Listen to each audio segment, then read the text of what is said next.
guys, it's Chelsea Messenger with Picks and Parlays. It's March, which means there's tons of hoops to bet on. You've got March Madness, you've got the NBA, and you've got the NIT. Degenerate Stop gamblers. at the NIT. Come on. NIT is good stuff. There's money to be made in all of these tournaments, and we're here to hopefully give you some kind of edge. We've got our expert here, Sean Higgs, joining us to talk SMU Boise State. Boise favored -1, total of 145.5. And the first thing that sticks out to me about SMU, they've only played 16 games, 11-5 straight up, 7-9 against the number. Meanwhile, Boise is 18-8. 14-10-1 against the spread. What stands out to you about this matchup, Sean? Well, you mentioned their game total there. That's because they had 7 straight COVID and winter storm cancellations in February. So they went into the AAC not playing since February 8th. They lost to Cincy as a favorite, and that's fine. Cincy has a dog, we grabbed them here as a premium play. But I think that's not really going to affect them here because they're more of a inside kind of team. You got a guy in Davis who put up 35 points. They got a guy who could score. They're going to want to come out and play this game. I know there's less teams, and you have that kind of motivational factor for some teams when they come to the NIT because they get left out of the NCAAs.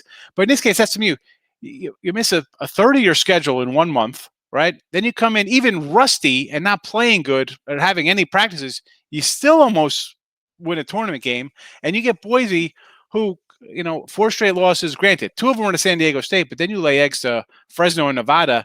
So I don't know where their little mind's at. I'm getting a point here from SMU, a team who's probably dying to play any kind of games. So I'm taking the Mustangs. And again, I got a guy who just went for 35 in a tournament game, so he's going to want to put on a show. So I feel comfortable, to take them. What do we take, a money line here? Why not? Plus 105, plus 110, whatever. I mean, you're taking a point. I don't think they're going to lose by a half, if you go 1.5. Right, they're not. No, SMU outright. Right. There are some good teams in the American, but SMU lost to most of them. It looks like losing to Houston twice, Cincinnati twice, Memphis once. So Memphis and Dayton being their best wins out of that conference. Yep. Boise State does have some good wins over BYU, 24th in the Kim Palm ratings, Colorado State, 63, and Utah State, who is in the big dance, they're 40th in the Kim Palm ratings. But when you look at some of these tournament matchups, you've got to look at recency, and I think that's the big red, flag for me for Boise. Yeah. They lost 4 straight games. That's not how you want to enter the tournament. No. Even the NIT.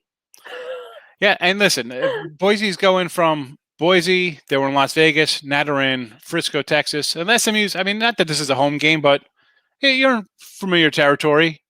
This is, home for them. So, yeah, granted, we didn't get a lot of games under our belt, and they lost a superior competition, but Boise's not that team. And they're definitely not playing like a team that beat better competition right now either. So, right, because that Boise win was way back at the start of the season. It's hard to pick teams that are kind of trending in the wrong direction because momentum's huge, especially when you're talking about college kids and you're talking about their mental headspace. So especially in the NIT, that's another thing. Who's going to want to be there more?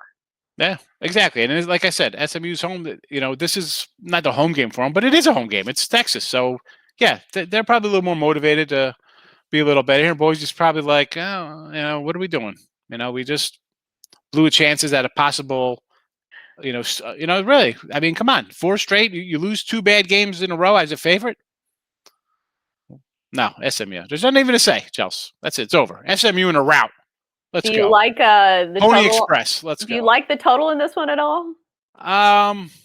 You don't have to. I'm looking at the number 145.5. SMU such an inside kind of team. I'd probably lean towards the over here. Yeah, I think because they're not going to come out and start chucking 33s in this game and stuff like that. So they'll go for easier shots inside. So I'd lean to the over.